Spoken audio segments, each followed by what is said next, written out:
So in this video here, I'm going to show you how to integrate APIF Auto, the command line tool, into your BitBucket pipelines. And so the first thing I'd like to mention is that we actually have the APIF Auto command line tool, all the scripts actually hosted in this BitBucket repository.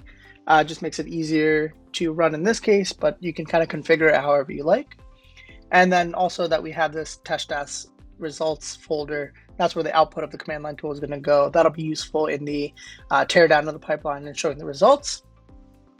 With that being said, let's go ahead and jump right in and take a look at the pipeline's YAML. And so I have this YAML file that's a Docker style. And so you can see the image that I'm going to be deploying is this Python 3.7.3. That's, I believe, the latest version.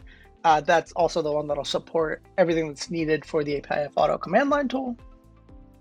Then you can actually see the pipeline script. So the pipelines, and then I'm giving this pipeline a name of default. So this is the default pipeline. And then the steps. So the first step here within the steps is the cache. I'm caching pip. Just makes it kind of easier to have that cache and not constantly having to install it every time. And then in the script section, a couple things happen. So the first thing we're going to do is pip install the requirements.txt file that's in the repository. And then the second thing we're going to do is actually run that APIF auto run Python script. In this case, I'm saying to run all of the tests within the security project in JUnit format, and then output the results to that test-results folder in a file called junit.xml. And so this is a very simple one. You can obviously configure this to however best fits your workflow. But this is just an example of a very simple deployment kind of pipeline script for API Fortress Auto. So let's look at the pipelines now.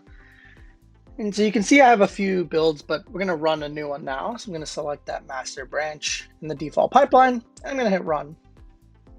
And then you can see it going through the kind of steps. So it's going to do the build setup. This is where it's going to, deploy the Python image and, get everything built and ready.